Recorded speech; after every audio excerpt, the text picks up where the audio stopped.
आज की इस वीडियो में हम कुछ इंपॉर्टेंट पॉइंट्स एंड क्वेश्चंस के बारे में बात करने वाले हैं, क्योंकि क्वेश्चंस काफ़ी ज़्यादा आ रहे हैं और मेरी कोशिश भी यही रहती है कि हर एक क्वेश्चन का आंसर दूं और अगर उसका कोई सोल्यूशन मिलता है तो उसके बारे में भी आपको बताऊं। क्वेश्चन जैसे कि ओकट एक्टिवेशन की रिगार्डिंग है, कार्ड पेमेंट की रिगार्डिंग है, विड्रॉल की रिगार्डिंग है, ट्रैफिक की रिगार्डिंग है एंड इसके अलावा कुछ और भी इंपॉर्टेंट क्वेश्चन हैं। तो सबसे पहले हम ओकट एक्टिवेशन की रिगार्डिंग बात कर लेते हैं। ओकट एक्टिवेशन की रिगार्डिंग आप सभी जानते हैं मैक्सिमम लोगों का रियल टाइम पे एक्टिवेट हो जाता है, लेकिन कुछ लोगों के साथ ऐसी प्रॉब्लम होती है कि उनके बैंक अकाउंट से मनी डिडक्ट हो जाता है लेकिन उनका ओकट एक्टिवेट नहीं हो पाता है। ऐसे लोगों ने गूगल फॉर्म भी सबमिट किया हुआ था फिल करके और सपोर्ट को टिकट भी रेस किया हुआ है और इसमें से कुछ लोगों का हो गया है और कुछ लोगों का अभी भी नहीं हुआ है। तो जिनका हो गया है बहुत अच्छी बात है, जिनका नहीं हुआ है उनको घबराने की ज़रूरत नहीं है फ्रेंड्स। आपका जो भी ट्रांजेक्शन है इसके बारे में ऑन पैसे टीम को ऑलरेडी पता है, उनके पास हर एक ट्रांजेक्शन का इन्फॉर्मेशन है और एसर भी इसके बारे में जानते हैं। डीलर्स ने भी पेमेंट इश्यूज़ के बारे में एसर को बताया हुआ है, तो एसर को पता है, ऑन पैसे टीम को पता है, उनके पास ट्रांजेक्शन की इन्फॉर्मेशन है। तो आपको घबराने की जरूरत नहीं है। अगर आपने टिकट रेस कर दिया है तो आपका अकाउंट एक्टिवेट हो जाएगा और आप सभी जानते हैं कि एसर हमेशा सोल्यूशंस के लिए काम करते हैं, राइट। तो इसका भी सोल्यूशंस एसर के पास जरूर होगा, ऑन पैसे टीम के पास जरूर होगा। जो भी होगा उसको चेक किया जाएगा, वेरीफाई किया जाएगा और आपका अकाउंट एक्टिवेट जरूर होगा। इसके अलावा अगर हम डबल पेमेंट की बात करें तो कुछ फाउंडिंग मेंबर के बैंक अकाउंट से डबल पेमेंट कट गए हैं और ऐसा तभी हुआ है जब उन्होंने सेम टाइम में 2 बार ट्राई किया है, जबकि हमने इन्फॉर्मेशन दिया है कि अगर आप टोकन परचेज करने के लिए ट्राई करते हैं, अगर आपके सामने कुछ एरर आ जाता है तो आपको सेम टाइम अगेन दोबारा ट्राई नहीं करना, आपको थोड़ा वेट करना है। 1-2 घंटे वेट कर लीजिए, 1-2 घंटे के बाद में आप दोबारा ट्राई कीजिए। लेकिन उन्होंने सेम टाइम 2 बार ट्राई किया, इसलिए उनके बैंक अकाउंट से दोनों बार का पेमेंट डिडक्ट हो गया है। एक उनका बचा हुआ है और एक से उनका अकाउंट एक्टिवेट हो गया है। तो जिनके साथ ये प्रॉब्लम हुई है उनको मैं बताना चाहूँगा, आप 24 से 48 घंटे वेट कर लीजिए। 24 से 48 घंटे में हो सकता है यहाँ पर 2 चीज़ें आपके साथ हो सकती हैं। पहली चीज़ ये हो सकती है कि आपका जो फंड है, जो बचा हुआ फंड है, हो सकता है कि आपके इकोसिस्टम माई वॉलेट यानी कि फंडिंग वॉलेट में वापस आ जाए। पहली चीज़ आपके साथ ये हो सकती है। दूसरी चीज़ ये हो सकती है कि आपके बैंक अकाउंट में वापस आ जाए। ये 2 चीज़ें आपके साथ यहाँ पर होंगी, इसके अलावा तीसरी चीज़ें आपके साथ नहीं होंगी, ठीक है ना। तो ये 2 चीज़ें आपके साथ हो सकती हैं।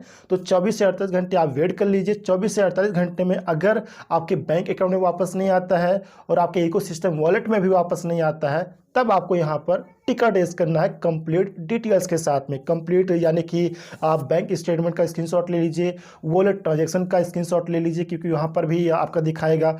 तो वो सब कुछ स्क्रीनशॉट लेने के बाद आप यहाँ पर सपोर्ट को टिकट रेस कर दीजिए फ्रेंड्स। इससे क्या होगा, या तो आपके इकोसिस्टम माई वॉलेट में, फंडिंग वॉलेट में वापस आ जाएगा या फिर आपके बैंक अकाउंट में भी वापस आ जाएगा। और टिकट रेस करने के साथ साथ आप अपने बैंक के कस्टमर केयर नंबर पर भी कॉल करके इन्फॉर्म कर दीजिए, वो भी इसके रिगार्डिंग अपनी तरफ से रिक्वेस्ट दर्ज कर लेंगे और उनकी तरफ से जो भी पॉसिबल हो पाएगा वो करेंगे। तो इस प्रकार से आपको दोनों तरफ से हेल्प मिल जाएगी। और पेमेंट करते समय आप लोग ध्यान रखिए कि अगर आप ट्राई करते हैं, आपके सामने एरर आ जाता है, तो आपको सेम टाइम अगेन ट्राई नहीं करना है। 1-2 घंटे आप वेट कर लीजिए, 1-2 घंटे के बाद ही आप दोबारा ट्राई कीजिए। और दोबारा ट्राई करने से पहले आप अपना बैंक स्टेटमेंट जरूर चेक कर लीजिए। चेक करने के बाद ही आप दोबारा ट्राई कीजिए। इस प्रकार से आपको कोई भी प्रॉब्लम नहीं आएगी फ्रेंड्स। इसके अलावा अगर हम टिकट की बात करें तो ओकट एक्टिवेशन की रिगार्डिंग टिकट रेस करते समय 2 चीज़ें आपको और भी मेंशन कर देनी है, जैसे कि आपने किस बैंक अकाउंट के थ्रू पेमेंट किया है, यानी कि उस बैंक का नेम क्या है। दूसरी चीज़ें आपको ये मेंशन करनी है कि आपने किसके थ्रू पेमेंट किया, क्रेडिट कार्ड या फिर डेबिट कार्ड। फॉर एग्जांपल मैंने एचडीएफसी बैंक के डेबिट वीज़ा कार्ड से ओकट के लिए पेमेंट किया, ओकट एक्टिवेशन के लिए पेमेंट किया है। तो इस तरीके से आपको ये 2 चीज़ें मेंशन कर देनी है टिकट रेस करते समय ओकट एक्टिवेशन की रिगार्डिंग। इसके अलावा अगर हम फंडिंग वॉलेट की बात करें तो अगर आपने ओकट एक्टिवेशन की रिगार्डिंग टिकट रेस किया हुआ है तो इकोसिस्टम में आपको 2 चीज़ों का ध्यान रखना है। पहला, मार्केट प्लेस आपको चेक करते रहना है। दूसरा, फंडिंग वॉलेट भी आपको चेक करते रहना है। अगर आपका ओकट ऑटोमेटिकली एक्टिवेट होता है तो मार्केट प्लेस में उसकी इन्फॉर्मेशन आपको मिल जाएगी, और अगर ऑटोमेटिकली एक्टिवेट नहीं होता है तो आपके फंडिंग वॉलेट में भी आपका फंड वापस आ सकता है। और अगर फंडिंग वॉलेट में वापस आता है तो आप सभी को पता है कि आपको मार्केट प्लेस में जाकर अगेन वहां पर कंफर्म ऑर्डर पर क्लिक करना है। कंफर्म ऑर्डर पर क्लिक करते ही आपका पेमेंट सक्सेसफुल हो जाएगा और आपका ओकट एक्टिवेट हो जाएगा। तो इन 2 चीज़ों का आप लोग ध्यान रखिएगा फ्रेंड्स। इसके अलावा अगर हम न्यू वेबसाइट की बात करें तो आप सभी जानते हैं एवरी मंडे को न्यू न्यू वेबसाइट लाइव होती है। उम्मीद है आपने चेक कर लिया होगा, लेकिन अगर आपने अभी तक चेक नहीं किया है तो न्यू वेबसाइट को आप लोग चेक कीजिए। यस्टरडे मॉर्निंग में ही लगभग लाइव हो गई थी, तो आप लोग चेक कर लीजिए। लुक, थीम, कलर, डिज़ाइन काफ़ी ज़बरदस्त है। इसके अलावा ब्लॉग सेक्शन को भी आप लोग चेक कीजिएगा, न्यू ब्लॉग आते रहते हैं जो हमारे लिए काफ़ी ज़्यादा इंपॉर्टेंट होते हैं।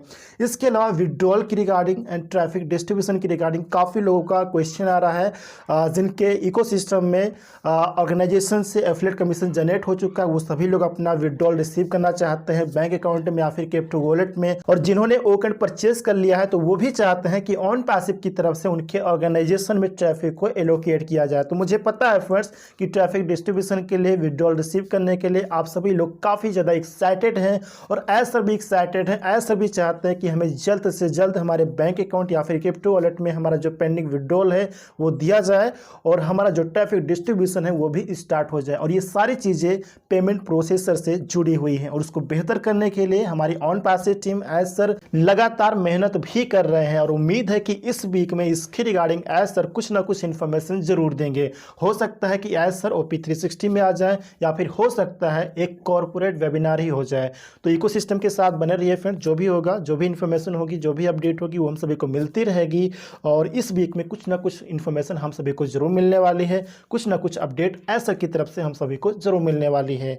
तो ये थे कुछ इंपॉर्टेंट पॉइंट्स जिसकी रिगार्डिंग मुझे आपसे बात करनी थी। उम्मीद है कि ये सभी पॉइंट आपको अच्छे से समझ में आ गए होंगे एंड ये वीडियो भी आपको इन्फॉर्मेटिव जरूर लगी होगी। वीडियो इन्फॉर्मेटिव लगी हो तो वीडियो को लाइक, शेयर एंड चैनल को सब्सक्राइब जरूर कर लीजिएगा।